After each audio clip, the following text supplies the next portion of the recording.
तो 9 प्रकार का मुख्य रूप से साधन बताया।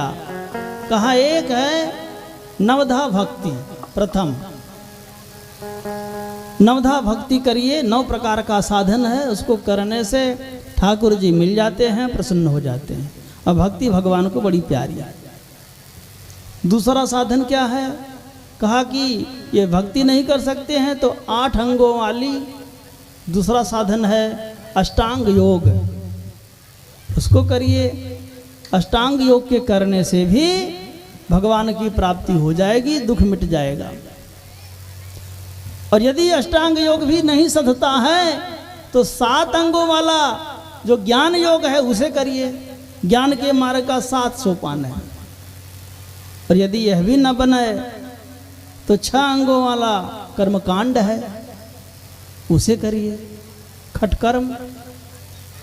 और यह न सध है तो 5 अंगों वाला कर्म योग है, 5 महायज्ञ करिए निष्काम भाव से, जैसे जनक ने किया, कृष्ण ने किया, भगवान शिव ने किया। इससे भी बेड़ा पार हो जाएगा।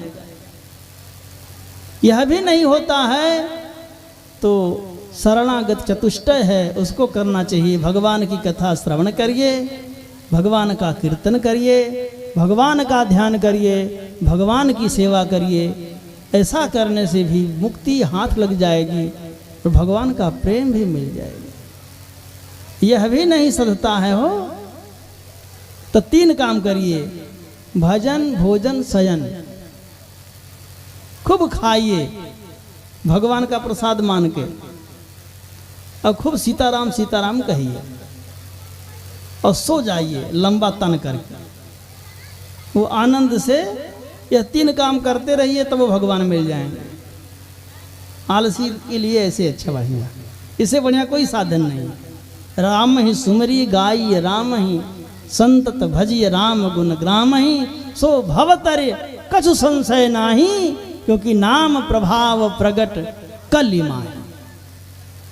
और ये 3 साधन जो न बने तब भजन करिए और भोजन करिए। भजते सेवते इति भक्ति, तब भजन करके सेवा करिए। 2 साधन है। और अंततः एक साधन है कि भगवान का नाम जपिए, भगवान का चिंतन करिए। नारद जी महाराज मिले व्यास जी से। व्यास जी ने नारद जी से पूछा, आप देव ऋषि हैं, आपकी बड़ी उम्र है और आपने खूब सत्संग किया है, संसार के जितने ऋषि हैं उनसे भी आप श्रेष्ठ हैं, और स्वर्ग में भी जितने ऋषि हैं उनसे भी आप श्रेष्ठ हैं। इसलिए भगवान शिव को, भगवान नारायण को बड़े प्यारे हैं। नारायण के मन ही कहे जाते हैं नारद जी। तो नारद जी महाराज आप बताइए अपना अनुभव। नारद जी से व्यास जी ने पूछा, आप अपना अनुभव बताएं। और नारद जी ने जो एक बात कही है वो बात नोट करने लायक है, आप नोट करें, उसको करें। वो एक बात क्या है? नारद जी ने कहा कि आलोड्यम सर्वशास्त्राणि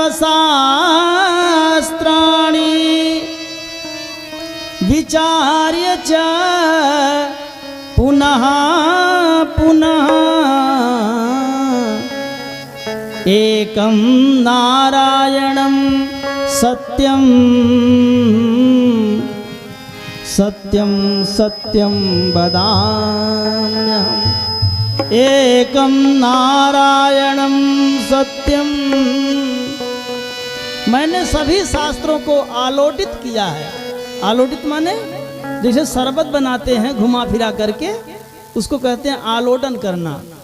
तो नारद जी कहते हैं कि मैंने सभी वेदों, शास्त्रों, उपनिषदों का और ज्ञान के समस्त ग्रंथों का बारंबार आलोडन किया है, और मुझको एक निष्कर्ष पर मैं पहुंचा हूं कि एक ही नारायण का नाम सत्य है, वही सत्य है, वही सत्य है, बाकी सब प्रपंच है।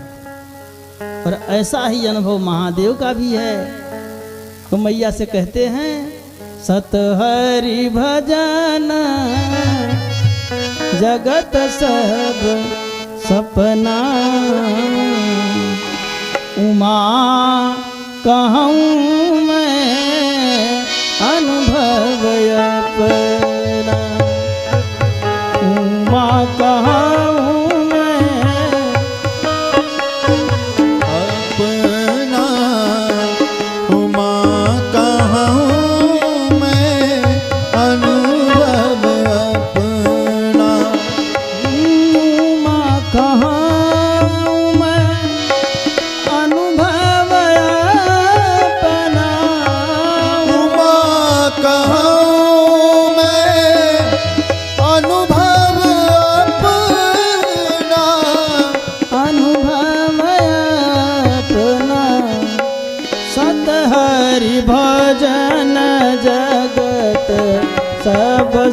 सपना।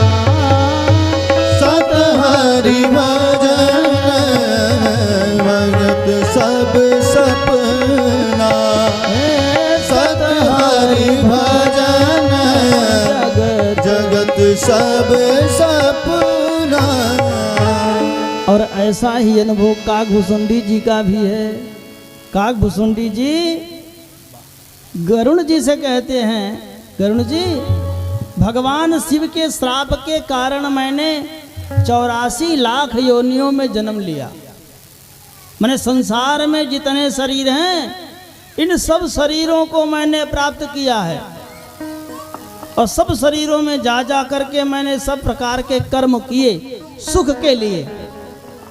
हारे हूँ सब करी कर्म गोसाई, लेकिन सुखी न भयऊ अबही की। मैंने सब देख लिया करके, लेकिन मेरे बात एक समझ में आया क्या?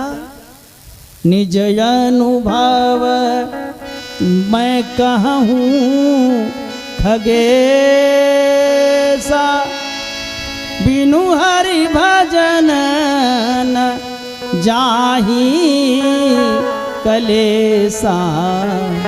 निज अनुभव, ये भूषुंडी जी का अनुभव है। बड़े उम्र के हैं हो। उन्होंने पूछा कितना दिन से भजन कर रहे हैं? गरुण जी ने पूछा कितना दिन से भजन हो रहा है आपका? का साल तो नहीं याद है, लेकिन यही जान लीजिए कि मैं 27 कल्प से भजन कर रहा हूँ। 27 कल्प। यहाँ बसत मोही सुनुख गई सा, बीते कल्प सात रूसा। बीते कलम सात रूबीसा।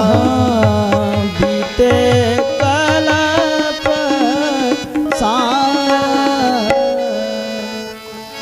अब आप सोचिए कि ऐसे महात्मा हैं तो 27 कल्प से 27 बार ब्रह्मांड का प्रलय हो गया, ब्रह्मांड की पुनः सृष्टि हुई और तब से वो उपस्थित हैं। उनका प्रलय नहीं हो रहा है। महाप्रलय हूँ नाश तब नाही, ऐसा उनके गुरु महाराज लोमस ने आशीर्वाद दिया है।